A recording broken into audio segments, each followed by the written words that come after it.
Let me tell you the most expensive lesson the school system ever taught you.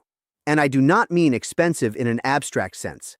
I mean expensive in the specific, measurable dollar figure sense that you can calculate if you sit down and do the arithmetic on what it has actually cost you over the course of your financial life. That lesson is this: debt is bad. Avoid it, fear it, pay it off as fast as you possibly can, and never go back. That is what you were taught. That is what your parents likely believed. That is what most of the financial advice industry will tell you to this day, and it is one of the most destructive pieces of financial misinformation ever handed to an ordinary person. Now, before you close this video and tell me I am wrong, I want to be very precise about what I am saying. I am not telling you that all debt is good. I am not telling you to go borrow money recklessly and call it strategy. I am telling you something far more specific and far more important than either of those positions. I am telling you that debt is a tool, and like every tool that has ever existed, its effect is entirely determined by who is holding it and what they are using it for. A hammer in the hands of a carpenter builds a house. The same hammer in the hands of someone who does not know what they are doing destroys one. The hammer is neutral.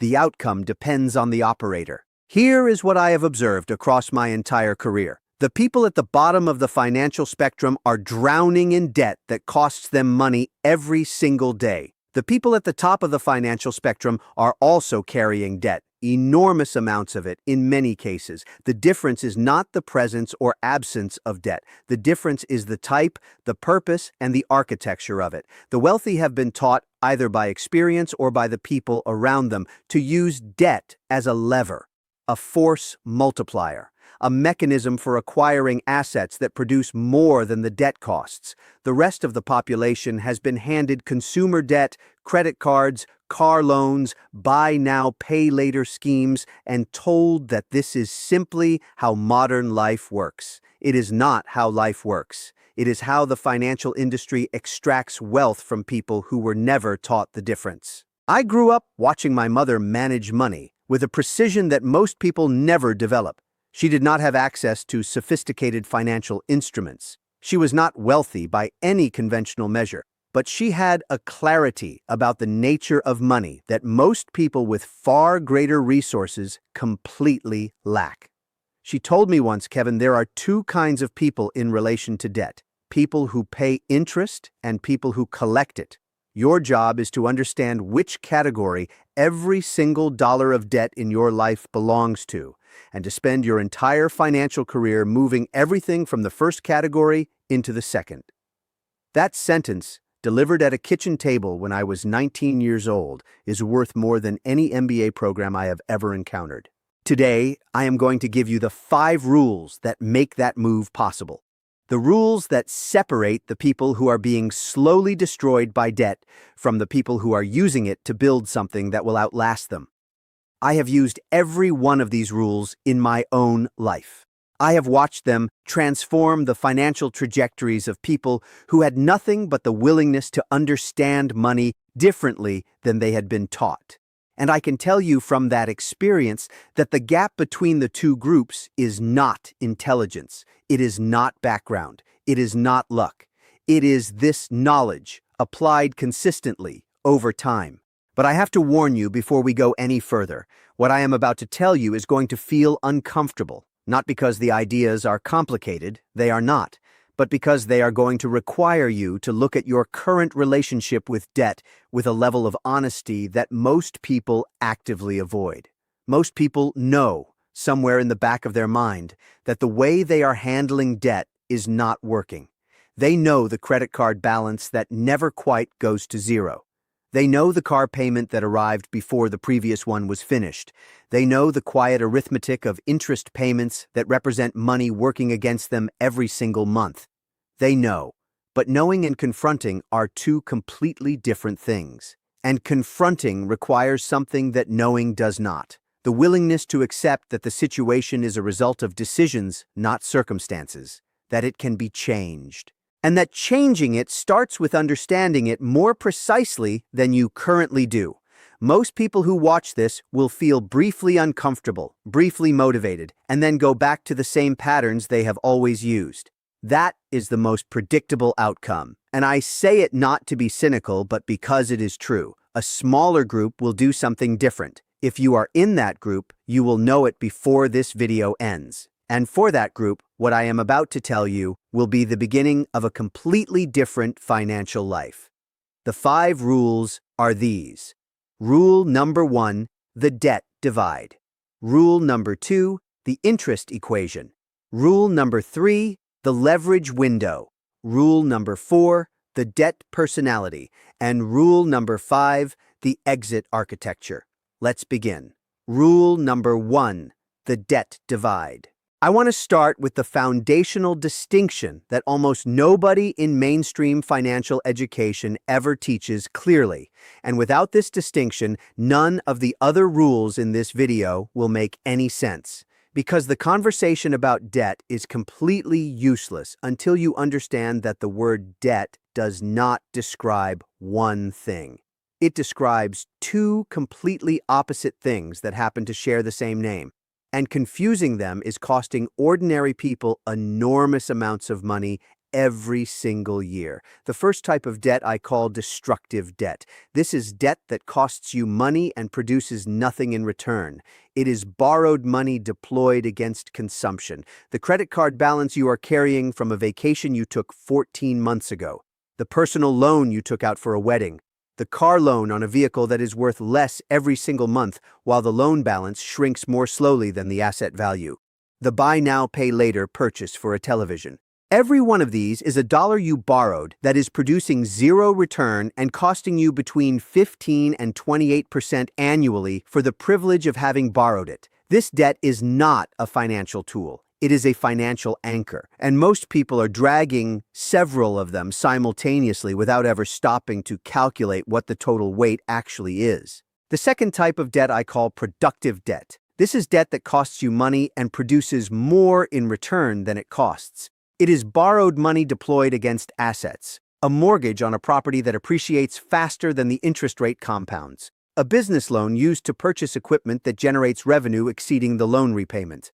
A line of credit used to acquire inventory for a business with proven margins. An investment in education or certification that permanently increases your earning capacity by an amount that exceeds the cost of the borrowing. Every one of these is a dollar you borrowed that is working for you. The debt has a cost, but the asset it purchased has a return. And when the return exceeds the cost, you are not in debt in any meaningful sense. You are leveraged, and leverage is how wealth is built at scale. Let me tell you about 2 brothers I know who started their adult financial lives at almost exactly the same point. Same city, same income, similar family backgrounds. Within 10 years of starting work, their financial positions were unrecognizable from each other. The first brother, I will call him Marcus, borrowed instinctively and freely for everything that made his life feel successful in the present moment. He financed 2 cars over that decade. He carried a credit card balance that averaged around $9,000. He took personal loans for home renovations that were cosmetic rather than structural. By the time he was 35, he was paying approximately $1,400 every single month in debt service on obligations that had produced nothing of lasting value. $1,400 a month, $16,800 a year, flowing directly out of his household and into the pockets of the institutions that had lent it to him. The second brother, Daniel, made a single decision in his mid-20s that separated his financial trajectory permanently from his brothers. He decided that he would borrow money for one purpose only, to acquire things that would be worth more or produce more than the cost of the borrowing. He took a mortgage on a modest property. He used a small business loan to fund a service business that had already proven it could generate revenue. He borrowed nothing for consumption, nothing for appearances, nothing for the present version of a life he had not yet earned.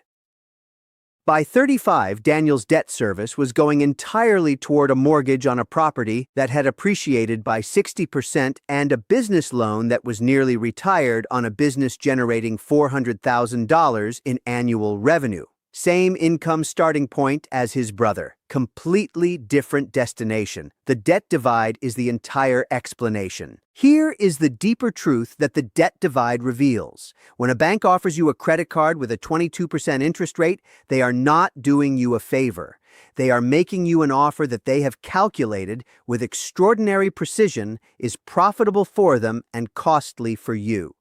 When a car dealership offers you 0% financing for the first year, they have already built the cost of that financing into the price of the vehicle in a way that is invisible to most buyers. The financial industry is extraordinarily good at packaging destructive debt as convenience, as reward, as the normal and reasonable way that adults manage their lives. And as long as you accept that packaging without examining what is inside it, you will spend your entire financial life paying other people to hold your money.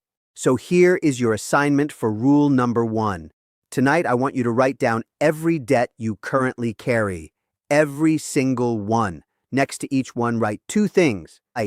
The interest rate you are paying, and what the borrowed money actually produced. If you borrowed it for something that is now worth more than you paid, or that is generating income that exceeds the cost, write productive. If you borrowed it for something that is worth less now than when you bought it, or that produced no lasting financial return whatsoever, write destructive.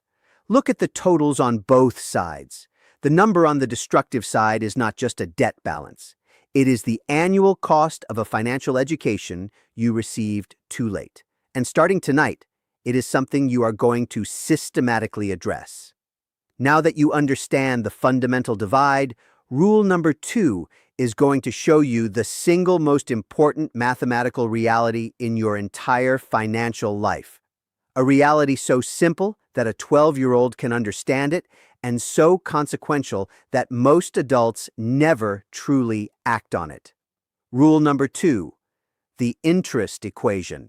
If rule number 1 was about understanding what kind of debt you are carrying, this rule is about understanding the single most powerful force that debt unleashes in your financial life, in one direction or the other, every single day, whether you are thinking about it or not. This rule is the one my mother's sentence was pointing at. And once you see it with complete clarity, you will never look at a debt balance or an investment account the same way again. Here is the interest equation stated as plainly as I know how to state it. At every moment of your financial life, you are on one of 2 sides of interest. You are either paying it or you are collecting it.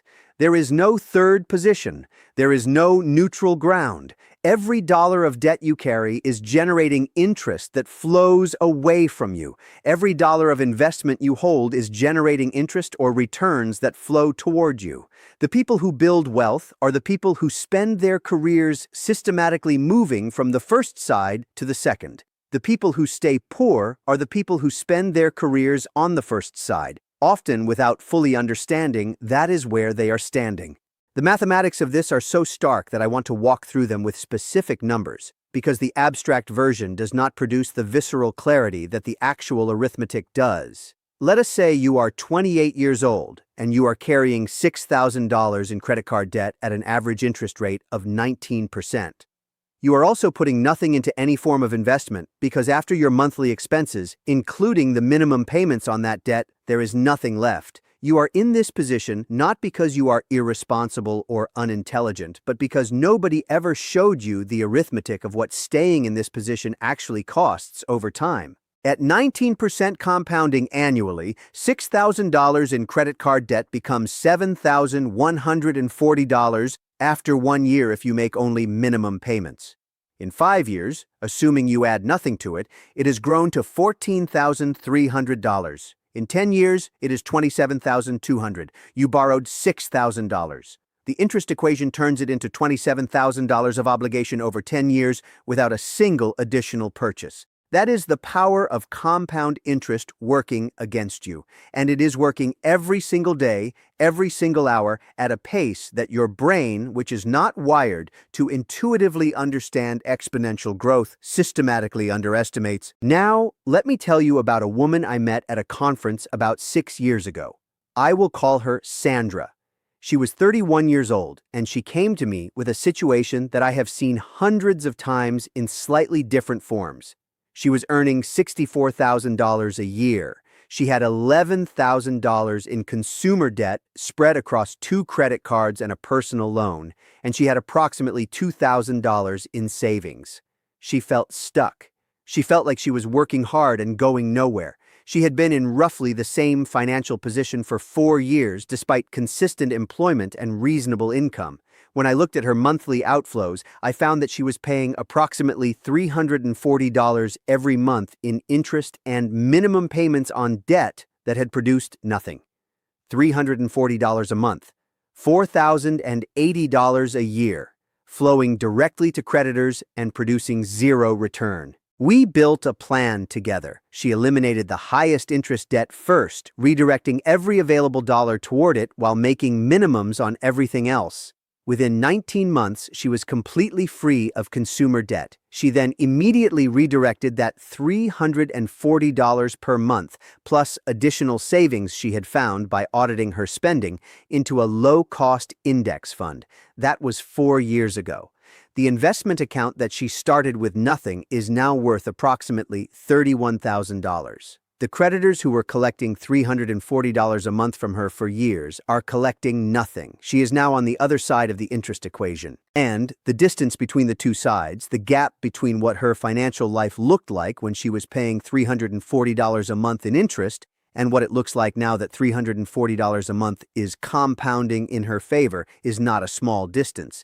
It is the difference between 2 completely different financial lives. Here is what makes the interest equation so psychologically insidious. The cost of being on the wrong side of it is invisible in any single moment. $340 a month does not feel catastrophic. It does not feel like an emergency. It feels like a manageable, ongoing expense, like a utility bill, which is exactly how the financial industry wants you to experience it. But $340 a month over 20 years, at the rate those creditors are charging, is not a utility bill. It is a fortune. And the tragedy is not just what you are paying, it is what you are not building while you are paying it. Every dollar in interest that flows away from you is a dollar that will never compound in your favor. The cost of bad debt is not just the interest you pay, it is the wealth you never build, because that money was never available to deploy. So here is your assignment for rule number 2. I want you to calculate precisely how much money you paid in interest last year across every debt you carry, every credit card, every loan, every financing arrangement. Add it up. Look at that number. Now calculate what that same amount of money, invested monthly at a conservative 7% annual return, would be worth in 20 years. The gap between those two numbers is the cost of being on the wrong side of the interest equation for 1 year. Multiply by the number of years you have been carrying that debt. That is the total cost. Write it down, not to punish yourself, but because you cannot develop the urgency this situation requires until you see the actual arithmetic of what it is costing you. The interest equation explains the what and the why. Rule number 3 is going to show you when borrowed money actually makes sense, and the precise conditions that must be true before productive debt is genuinely productive, rather than just a story you tell yourself to justify borrowing. Rule number 3, the leverage window. Now we arrive at the rule that separates the people who have understood the first 2 rules and become completely debt-averse from the people who have understood them and become genuinely financially sophisticated. Because the logical response to everything I have told you so far might be, fine, I will never borrow money again. Pay everything in cash. Avoid debt entirely. And I understand that response, but it is wrong. And acting on it will cost you opportunities that you will never be able to fully recover, because the most powerful wealth-building mechanisms available to ordinary people require the intelligent use of borrowed capital. The question is not whether to use debt. The question is whether the specific debt you are considering meets the conditions that make it genuinely productive rather than destructive in disguise. I call these conditions the leverage window, and there are 3 of them: Every single one must be true before borrowed money is a tool rather than a trap. If any one of them is absent, the debt fails the test, and you do not proceed regardless of how attractive the opportunity looks or how much social pressure exists to move quickly. The first condition is that the asset being acquired must have a clear and defensible mechanism for producing a return that exceeds the cost of the debt. Not a speculative return, not a hoped-for return. A return that is supported by evidence, by market data, by comparable transactions, by proven revenue in the case of a business. If you cannot point to the specific mechanism by which this asset will produce more than it costs to finance, you do not have a productive debt opportunity. You have a bet, and bets belong in a casino, not in a financial plan. The second condition is that the debt must be serviceable from the cash flow the asset itself generates, not from your existing income. This is the condition that most people violate, and it is the one that turns what looks like productive debt into a financial emergency when anything unexpected happens. If you need your salary to make the payments on a so-called investment, that investment is not an investment. It is a liability that you are calling an investment to make yourself feel better about the risk you are taking. True productive debt pays for itself. The property generates rent that covers the mortgage. The business generates revenue that covers the loan.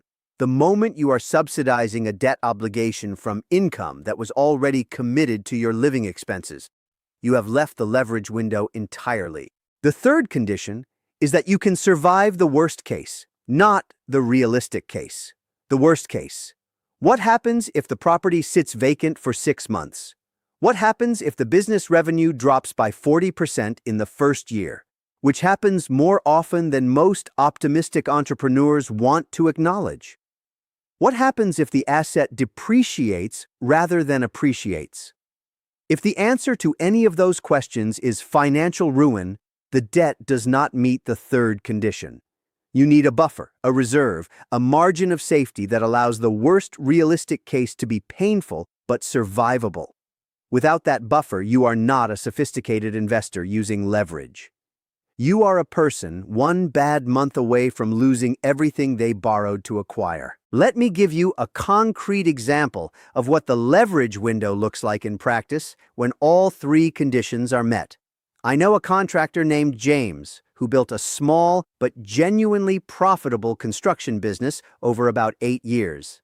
By his mid-30s, he had a solid client base, consistent revenue, and a clear bottleneck in his operation. He was turning away work because he did not have the equipment to take on larger projects. He came to me wanting to know whether he should borrow to expand.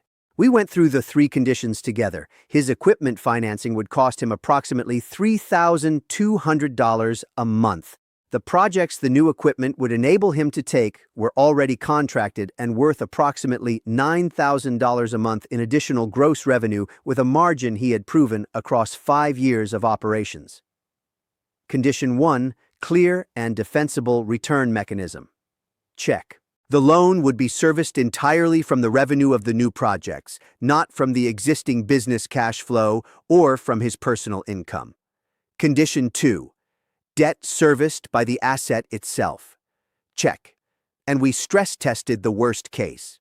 If the contracted projects were delayed by 3 months, he had reserves to carry the payments without touching his existing operation. If the equipment needed major repair in the first year, the warranty and his insurance covered it. If a client canceled, he had 2 others lined up for the same equipment. Condition 3, survivable worst case. Check. James took the loan. Within 2 years, the equipment was generating revenue that had paid back 60% of the principal, and he had used the increased business valuation to refinance at a lower rate. That is the leverage window. All 3 conditions present. Debt as a genuine tool. The result speaks for itself. Here is the deeper principle inside the leverage window. Borrowed money is not inherently good or bad. It is a force multiplier. A multiplier takes whatever you apply it to and makes it bigger. If you apply a force multiplier to a productive activity, you get more production. If you apply a force multiplier to a destructive activity, you get more destruction. Leverage amplifies outcomes in both directions, which is exactly why the conditions matter so much. The window defines the zone where amplification works in your favor. Outside the window, amplification works against you at a scale that your unlevered mistakes would never have reached. So here is your assignment for rule number 3. I want you to look at any debt opportunity you are currently considering or have been considering and run it through the 3 conditions. Write down the specific return mechanism.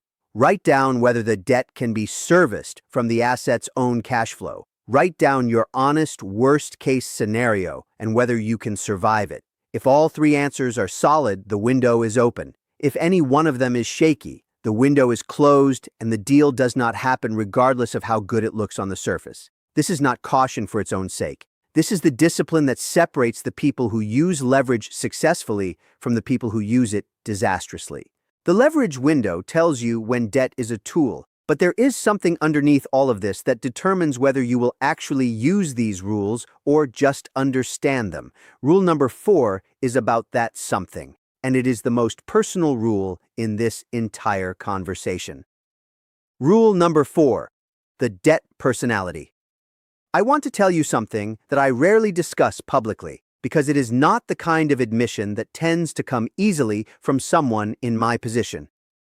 Early in my financial life, before I had developed the discipline and the frameworks I'm describing to you today, I made debt decisions that were driven almost entirely by emotion, not by mathematics, not by return analysis, by the need to appear successful before I had actually become successful, by the desire to have access to things that my income at the time did not yet justify, by the pressure, which is absolutely real and absolutely powerful, of watching the people around me live at a level I had not yet reached, and feeling the pull to close that gap with borrowed money rather than with built income. I am telling you this not to be confessional, but because what I just described is the financial personality of the majority of people who are currently struggling with debt, and you cannot fix a pattern you have not recognized in yourself. Here is what I mean by debt personality. Every person has a set of deeply held, largely unconscious beliefs and emotional responses that govern how they make decisions about borrowing money. Some people borrow to perform, to signal status they have not yet earned, to close the gap between the life they have and the life they want people to think they have. Some people borrow to comfort themselves, to convert emotional discomfort, stress, boredom, the feeling of missing out, into immediate physical relief through consumption. Some people borrow out of optimism, genuinely believing that the future version of themselves will earn enough to make today's debt irrelevant, without ever doing the specific arithmetic that would tell them whether that optimism is justified. And some people, a much smaller group, borrow as a deliberate strategic calculation with a specific expected return and a clear exit plan. The first 3 debt personalities produce destructive debt almost without exception.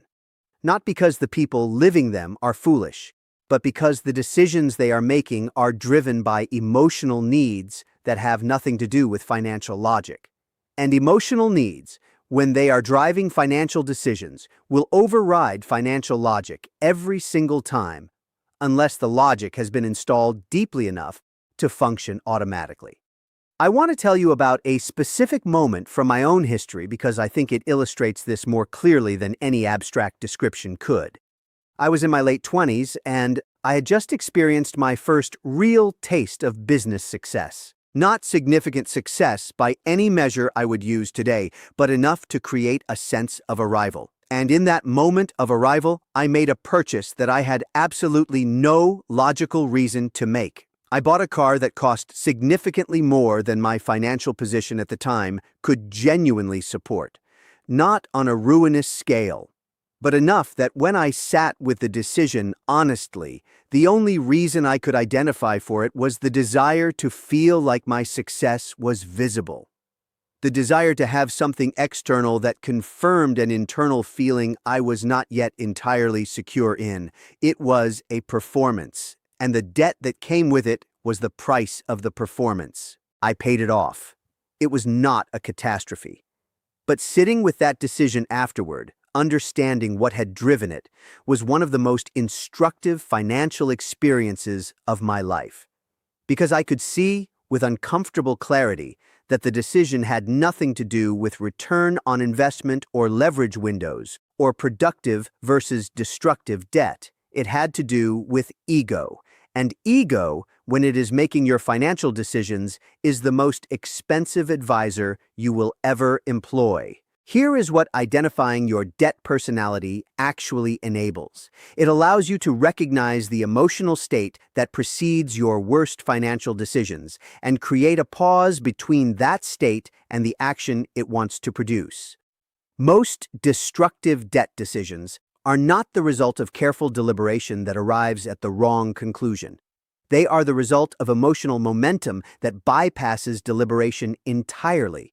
The credit card swipe does not follow a process. It follows a feeling, and the only way to interrupt that pattern is to know what the feeling is, recognize it when it arrives, and have a rule installed that requires you to wait a specific period of time. I use 72 hours as a minimum for any unplanned expenditure above $500 before any borrowed money is committed to anything. So here is your assignment for rule number 4.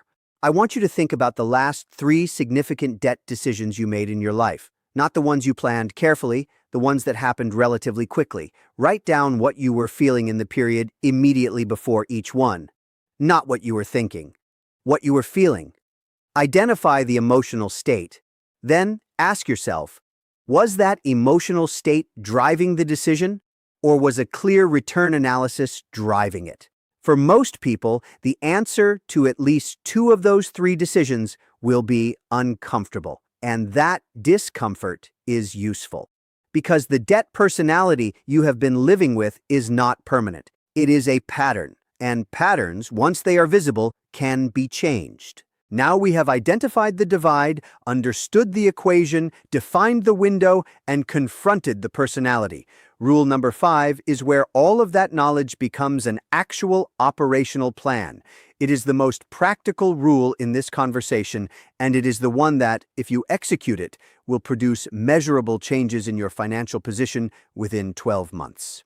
Rule number 5, the exit architecture. Everything we have discussed in this video, the debt divide, the interest equation, the leverage window, the debt personality, all of it is diagnosis. It tells you what is wrong and why and what the right conditions look like. This final rule is the cure. It is the specific, ordered, step-by-step operational architecture for moving from a position where debt is working against you to a position where you are either free of destructive debt entirely or actively using productive debt to build assets that compound in your favor. I call it the exit architecture because it is not a mindset shift or a motivational reframe. It is a construction project. And like any construction project, it requires a plan, a sequence, and the discipline to execute each phase before moving to the next one. The exit architecture has 4 phases, and they must be executed in order, not simultaneously. Not in the order that feels most psychologically satisfying. In the order that produces the greatest mathematical result. Sequence matters enormously here because the temptation to skip ahead, to start investing before the destructive debt is eliminated, to take on productive debt before the buffer is built, will cost you more than the delay of doing it in the right order would have. Phase 1 is the inventory and the ranking. You have already done the first part of this in the assignment for rule number 1. Now you take every piece of destructive debt you identified and you rank it in order of interest rate from highest to lowest. The highest interest rate debt is your primary target regardless of the balance size. I know this goes against the psychological approach some advisors recommend, where you eliminate small balances first for the motivational win. I understand the appeal of that approach. But mathematics does not care about your motivation. It cares about the rate at which money is leaving your possession. Your highest interest debt is your most expensive debt. It goes first. Every available dollar above your minimum payments on all other obligations goes toward that balance until it is at 0. Then you move to the next highest rate. This is not complicated. It is just relentless. Phase 2 is the buffer construction. The moment your destructive debt is eliminated, before you invest a single dollar in anything, you build a cash buffer of 3 months of essential living expenses in a high-yield savings account. This is not an investment. It is insurance. Its entire purpose is to prevent a financial emergency from forcing you back into destructive debt. Without this buffer, one unexpected expense, one job disruption, one medical bill, puts you right back to phase 1 and you lose all the ground you gained. The buffer is not optional. It is the foundation that makes everything else possible. Phase 3 is the investment architecture. With your destructive debt eliminated and your buffer in place, you now begin systematically deploying capital into productive assets. Start with the simplest, most reliable, lowest cost option available to you, a broad market index fund with automatic monthly contributions. This is not exciting. This is intentional. The excitement in investing is one of the most reliable indicators that something is wrong.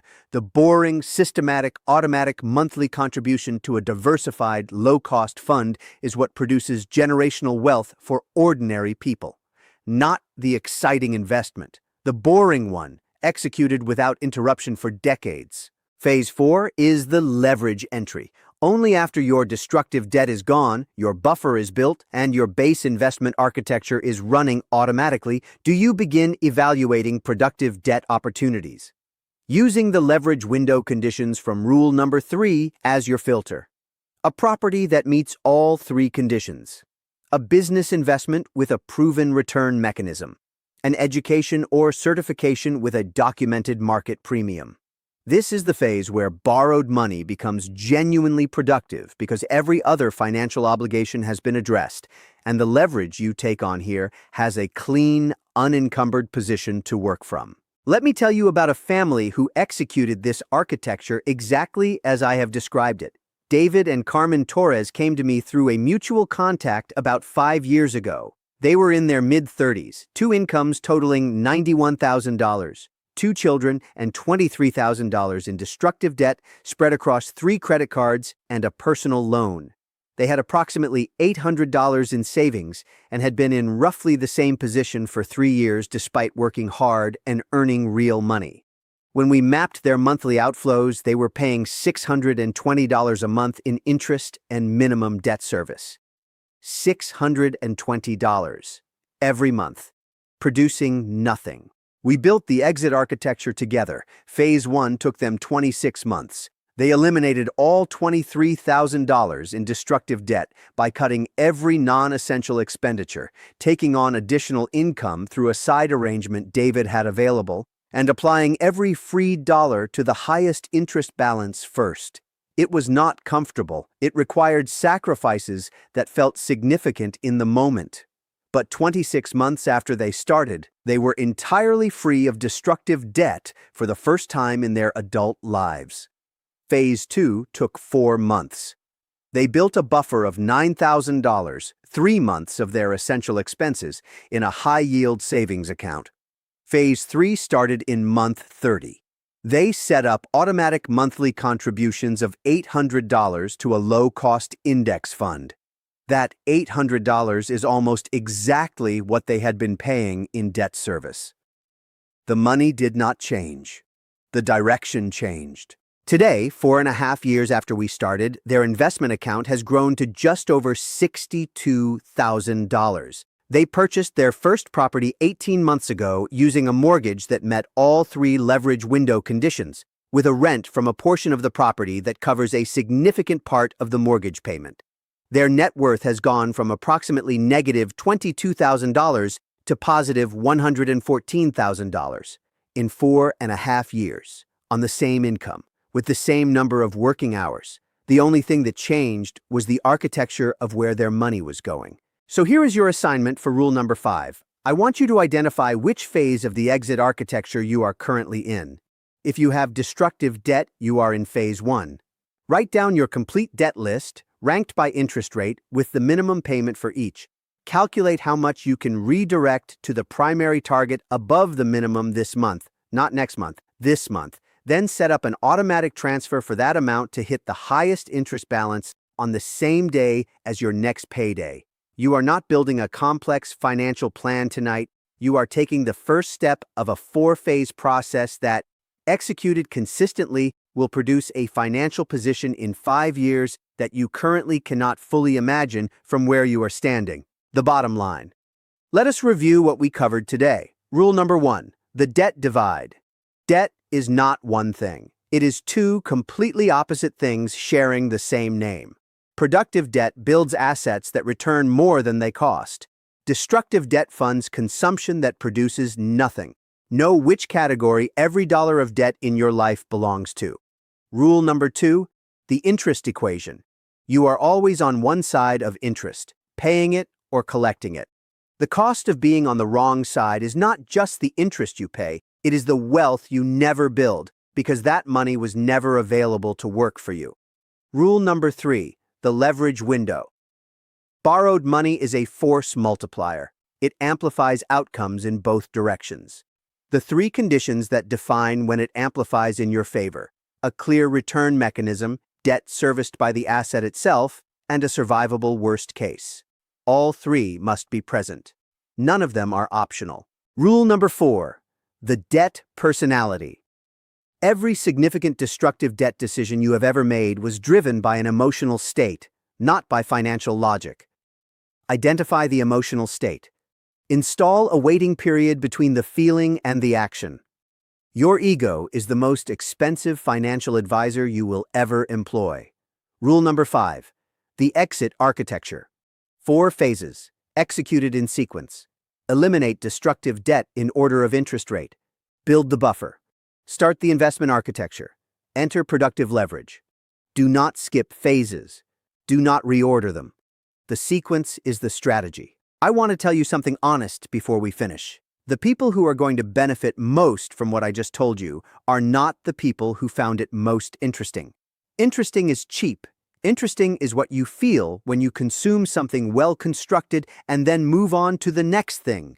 The people who are going to benefit are the people who found one specific moment in this video where something landed differently than it has before, where a number became real, where a pattern became visible, where they saw themselves in a story that they had been telling themselves a different version of. Those moments are the ones that produce action, and action is the only thing that produces a different result. Not understanding, not motivation, not the feeling of clarity you have right now in this moment. Action taken today, before the feeling passes and the old patterns reassert themselves, because they will reassert themselves. That is what patterns do.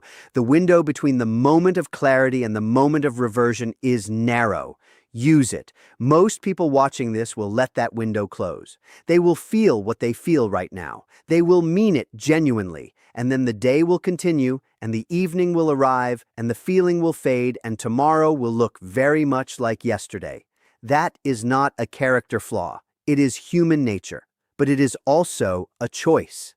And every day that choice is available to you and not made is a day of compounding that you will never recover. I want to tell you what debt actually costs at the scale that most people never calculate. Not the interest payments, not the minimum balances, the real cost. The cost measured not in dollars but in years. When you are paying $600 a month in interest on destructive debt, you are not just losing $600. You are losing the hours of work that produced that $600. You are losing the freedom that those hours redirected could have purchased. You are losing the years that the compounding of that $600 deployed productively would have eventually freed you from needing to work at all. Debt at the wrong end of the interest equation is not a financial problem. It is a time problem, and time is the one thing in this conversation that nobody can manufacture more of. My mother understood this. She did not talk about debt in terms of interest rates or financial products. She talked about it in terms of freedom. She used to say that every dollar you owe someone else is a dollar that has already decided where it is going, and every dollar you own free and clear is a dollar waiting for your instruction. Her entire financial life was oriented around maximizing the second category and minimizing the first, not because she was exceptional, because she was clear. She understood what she was building and for whom. And that clarity shaped every decision she made about money in a way that produced something that outlasted her. That is what is actually available on the other side of the exit architecture, not just a better credit score or a growing investment account, a different relationship with time, the ability to make decisions about your life, where you live, how you work, what you spend your hours doing based on what you want rather than what you owe. That is not an abstract aspiration. It is a specific, achievable, mathematically definable destination. And the distance between where you are right now and that destination is not talent or luck or circumstance. It is the architecture. Build the right one, and the destination is inevitable. Leave the wrong one in place, and the destination remains permanently out of reach, regardless of how hard you work to get there. The people who depend on you, whether they are here now or whether they are the people you have not yet had the chance to influence, deserve the version of you that built the right architecture. Not the version that understood it and did nothing. The version that acted. That is the version that changes what the word money means in a family. That is the version that breaks the pattern. And that version is available to you starting from exactly where you are right now. So here is what I want you to do before this video ends. In the comments below, write down which phase of the exit architecture you are starting from. Phase 1, Phase 2, Phase 3, or Phase 4.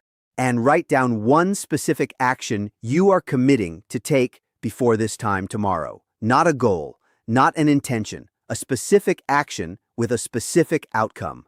I am calling the bank to find the interest rate on my credit card. I am setting up an automatic transfer of $200 to my highest interest balance on the 15th of next month. I am opening a high-yield savings account tonight and transferring $50 into it as the beginning of my buffer. Specific, measurable, tomorrow. This is a contract, not with me. I will not know whether you followed through, and it makes no difference to my life either way. This is a contract with the person you are going to be in 5 years. Write it in public. Because public commitment is one of the few forces strong enough to compete with the pull of old patterns.